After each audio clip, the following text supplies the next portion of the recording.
عثمان بزدار کا principal secretary Tahir Khurshid ٹی کا سرگنا تھا، ٹیکے کا سرگنا تھا۔ میں نے پوچھا کہ یہ پیسے کہاں جاتے ہیں؟ ہنس کر بولے یہ ساری کلیکشن فرا گوگی تک جاتی ہے، اس کے بعد کہاں جاتی ہے وہ ہمیں پتہ نہیں ہے، لیکن فرا گوگی تک یہ ساری کی ساری کلیکشن جاتی ہے۔ اس قدر طاقت بشرا بی بی اس کے پیچھے تھی، اور فرا گوگی اس وقت طاقتور تھی کہ اس نے میری رہائی کے بعد مجھے اپنے گھر ڈیفینس جو کہ وائی بلاک میں تھا وہاں پر بلایا۔ اس نے مجھے کہا کہ ہم آپ کو دوبارہ وزیر بنا رہے ہیں، آپ بتائیں آپ کو کون سی وزارت چاہیے۔ پھر اس نے میرا باقاعدہ انٹرویو کیا۔ اس انٹرویو کے بعد مجھے صوبائی وزارت خوراک ملی، پنجاب اور وفاق کے سیکٹریوں کی تعیناتی سے پہلے عمران خان کی تصویریں بشرا بی بی عمران خان کی تصویریں بشرا بی بی کو بھجواتے تھے، اور بشرا بی بی سیکٹریوں کی شکل اور نام دے کر تعیناتی کا فیصلہ کرتی تھی۔ پھر وزیر اعظم کا پرنسپل سیکرٹری اعظم خان اور چیف سیکرٹری پنجاب نوٹیفکیشن جاری کرتا تھا۔ میں نے پوچھا کہ آپ نے عمران خان کو یہ صورتحال بتائی؟ انہوں نے کہا کہ میں نے عمران خان کو کئی بار مطلع کیا۔ میں 6 ماہ کے بعد رہائی کے 6 ماہ بعد وزیر اعظم کے پاس گیا، انہیں ساری صورتحال بتائی، درخواست کی کہ آپ مجھے وفاق میں لے آئیں، میں پنجاب میں کام نہیں کر سکتا۔ وزیر اعظم نے میری بات سنی، مجھے 6 فروری 2019 کو نیب نے گرفتار کر لیا۔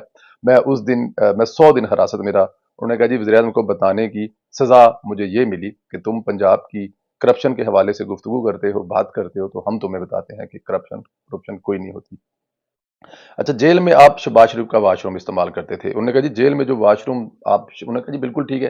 میاں صاحب نے وہاں پہ میاں صاحب کو پتا تھا کہ انہوں نے اب آتے جاتے رہنا ہے، تو انہوں نے اپنے لیے وہاں پہ علیحدہ سے واش روم بنایا تھا، جس کی ٹائلیں اور کبورڈ میاں صاحب کے گھر سے آیا تھا۔ اور یہ میری خوش قسمتی ہے کہ ان دنوں میاں صاحب جیل میں نہیں تھے اور میں وہ واش روم جو ہے وہ استعمال کرتا رہا۔ مجھے عمران خان سے بڑا گلہ بھی یہی ہے، یہ بے شک مجھے وزیر اعلیٰ نہ بناتے، یہ مجھے وزارت بھی نہ دیتے، ان کا اختیار تھا، لیکن انہیں مجھے جیل میں نہیں ڈالنا چاہیے تھا۔ میری اتنی خدمت اور وفاداری کے بعد یہ میں ڈیزرو نہیں کرتا تھا۔ میں نے نون لیگ اور پیپلز پارٹی کے لیڈروں کو گالیاں تک دی، لیکن انہوں نے میرے ساتھ ایسا سلوک نہیں کیا۔ لیکن جس کے لیے میں نے اپنا سب کچھ داؤ پر لگا دیا تھا، اس نے جو میرے ساتھ کیا وہ سب آپ کے سامنے ہے۔ یہ ظلم ہے۔ علیم خان جذباتی ہو گئے، کمرے میں خاموشی چھا گئی۔ میں نے پوچھا کیا آپ رہائی کے بعد خان صاحب سے ملے؟ ان کا جواب تھا جی میں ملا۔ ان کا کہنا تھا کہ ڈی جی آئی تمہارے خلاف ہے۔ میں نے ان سے کہا کہ خان صاحب ڈی جی آئی سے میرا کیا لینا دینا ہے، ڈی جی آئی میرے خلاف نہیں ہے، آپ اپنے دائیں بائیں دیکھیں، آپ کو جواب مل جائے گا کہ میرے خلاف کون ہے۔ لیکن انہوں نے میرا کیس انہی کے کھاتے میں ڈال دیا۔ میں نے پوچھا کہ آپ کے دور حکومت میں آخر حکومت کون چلا رہا ہے؟ یہ بولے بشرا بی بی، فرا گوگی، ایک بزنس مین جنرل فیض، ہماری ساری حکومت یہ تھی۔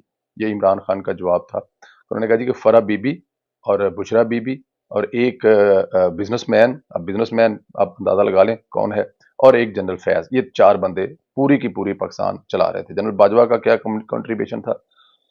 علیم خان بولے یہ باجوہ کا عمران خان پر بہت بڑا احسان ہے، اور عمران خان اس احسان سے بھی بڑا احسان فراموش ہے۔ اس نے عمران خان صاحب نے جو کیا وہ سب آپ کے سامنے ہے۔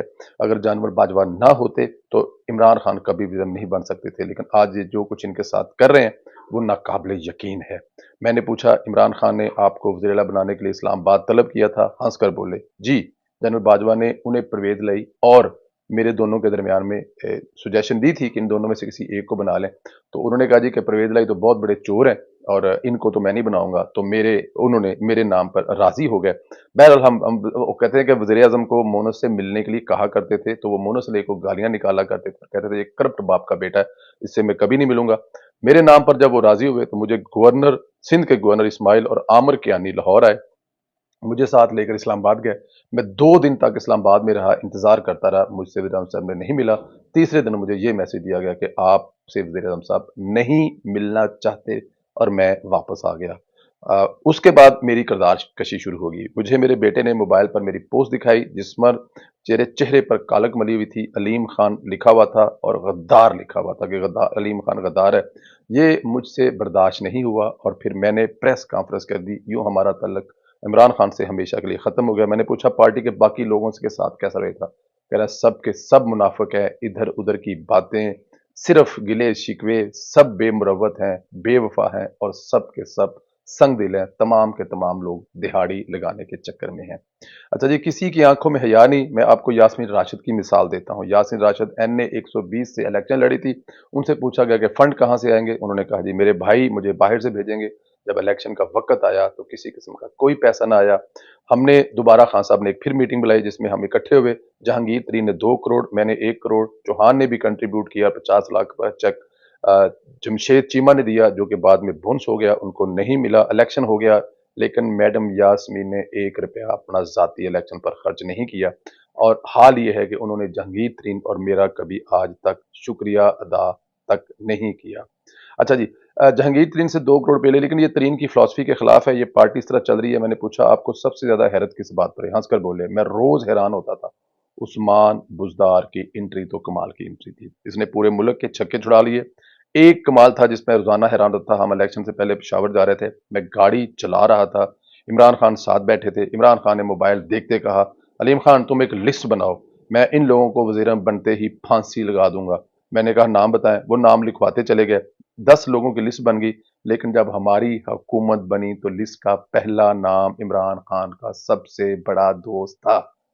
جن لوگوں کی عمران خان نے پھانسی دینے کے لیے لسٹ بنائی تھی، اس میں جو پہلا نام تھا وہ عمران خان کا سب سے اچھا دوست بن گیا تھا، اور یہ ہم سب کا سفارشی بھی تھا، ہماری وہی سفارشیں کرتا تھا، ہمیں وہی ملنے کے لیے آگے لے کے جاتا تھا۔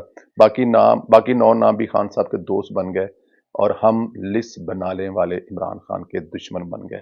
وہ کیا بات تھی ہمارے خان صاحب کی! خان صاحب کہہ رہے ہیں کہ اس بات پہ میں روز سوچتا ہوں کہ یہ خان صاحب نے ہمارے ساتھ کیا کیا ہے، لیکن خیر اس طرح کی چیزیں جو ہیں یہ روز آپ کو آتی رہیں گی، آنے والے دنوں میں بھی آپ کو نظر آئیں گی۔ عمران خان صاحب محسن کش ہیں، اس میں کوئی شک نہیں ہے، لیکن تھوڑے دنوں کے لیے عمران خان صاحب کی ہوا اور ہے، اس کے بعد عمران خان صاحب ہسٹری کا وہ پنہ بننے جا رہے ہیں جو ڈھونڈنے سے بھی نہیں ملے گا۔ اپنا خیال رکھیں، اجازت دیں، خدا حافظ دوستو۔